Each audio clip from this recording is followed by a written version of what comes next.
Now this is lecture number 15. In this lecture, I am going to discuss some word problems also. Different types of word problems. Already I had discussed 4 word problems. Now this word problem is related to the ages. So first you can see that this is example and this question is also in NCERT book. You can see ये NCERT book का भी question है. Question क्या है? 5 years hence father's age will be 3 times the age of his son. You can see question. 5 years hence father's age will be 3 times the age of his sons, and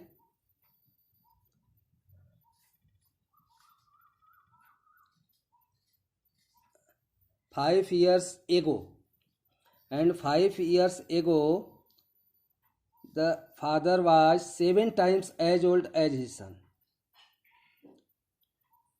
means 5 साल के बाद, present से 5 साल के बाद father का age son के age का 3 टाइम्स होगा.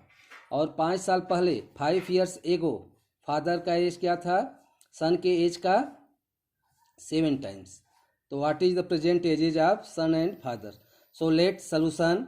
Late the present age of father be x years and the present age of son be y years. Then father's age 5 years hence, 5 साल के बाद फादर का एज कितना होगा? x + 5 और सन का कितना होगा? y + 5. Now 5 years hence father का एज x + 5 है और सन का y + 5.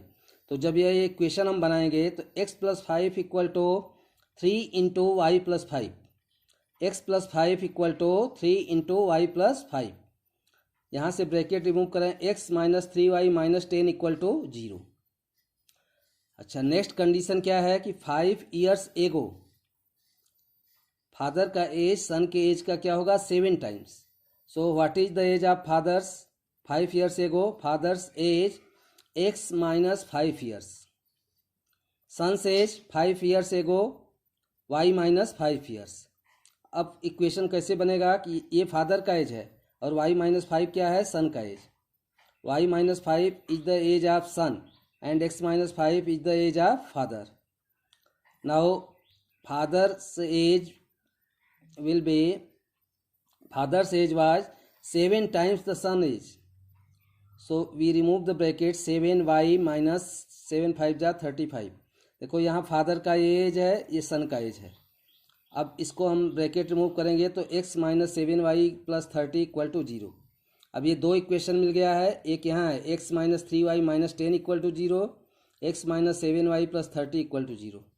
यहाँ पे इन दोनों को जब हम सॉल्व करते हैं, सब्ट्रैक्टिंग इक्वेशन 2 फ्रॉम इक्वेशन 1, सीधे सब्ट्रैक्ट कर दें क्योंकि यहाँ भी x है, यहाँ भी x है, कैंसिल हो जाएगा. तो y का वैल्यू हमको मिल गया 10 और y का वैल्यू पुट करने से x का वैल्यू 40 मिल गया. तो इसका मतलब फादर का प्रेजेंट एज कितना है? 40 years. Present age of father is 40 years and present age of son is 10 years. अब हम इस पर कंडीशन अप्लाई करके इसको चेक कर सकते हैं, वेरीफाई कर सकते हैं कि हमारा आंसर सही है कि नहीं. तो पहला कंडीशन क्या था कि 5 years से 5 साल के बाद फादर का एज सन के एज का 3 टाइम्स होगा. तो अगर सन का एज प्रेजेंट में 10 है तो 5 years के बाद कितना हो जाएगा? 15.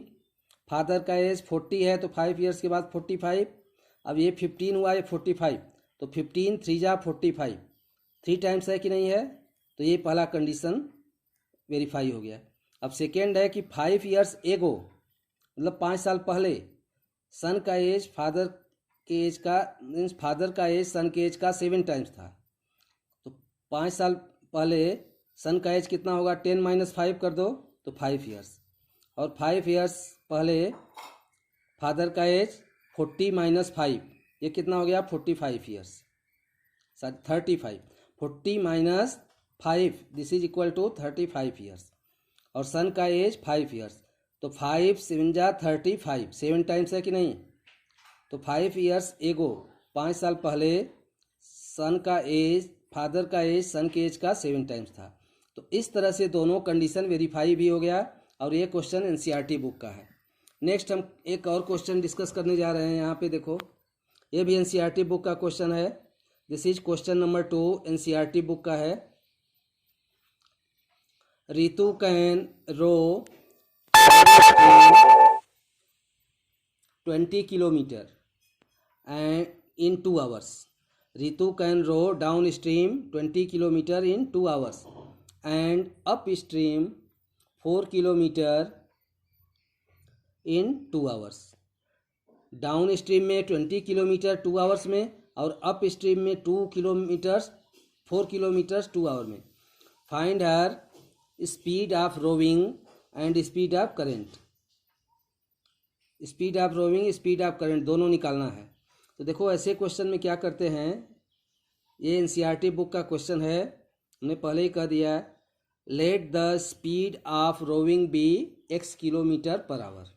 हमने रोविंग का स्पीड कितना ले लिया, x kilometre per hour. And speed of current be y kilometre per hour. Speed of current be y kilometre per hour. Then speed downstream में क्या होता है, मतलब स्ट्रीम के साथ, करंट के साथ, तो उसमें स्पीड को प्लस कर देते हैं, तो कितना हो गया x प्लस वाई किलोमीटर। और speed upstream x minus y kilometre per hour. अब हम जानते हैं distance equal to speed into time. तो पहले डाउन स्ट्रीम में कितना है, 2 आवर्स में, ये स्पीड है डाउन स्ट्रीम का x प्लस वाई और ये टाइम है, तो x plus y into 2, distance कितना है 20 किलोमीटर। यहाँ से 2 को जब हम इधर ले आते हैं तो x plus y equal to 10 आ गया। अब सेकेंड इक्वेशन, ये फर्स्ट बन गया x plus y equal to 10। अब सेकेंड कंडीशन क्या है कि अप स्ट्रीम में 4 किलोमीटर डिस्टेंस 2 आवर्स में कवर करता है, तो ये टाइम 2 आवर्स है, ये स्पीड है, speed into time, this is distance, ये 4 किलोमीटर का डिस्टेंस है। तो 2 into x minus y, this is equal to 4। Therefore x minus y equal to 4/2, this is 2। X minus y equal to 2। अब हम इसको सॉल्व करते हैं। एक equation x minus y equal to 2, ये सेकेंड है, और फर्स्ट है x plus y equal to 10, ये फर्स्ट।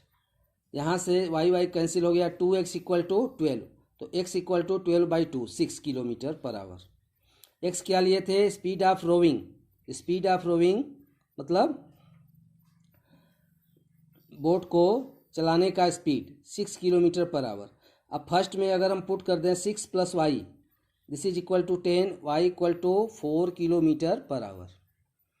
तो स्पीड ऑफ रोविंग क्या आ गया, 6 kilometre per hour, and speed of current is 4 kilometre per our.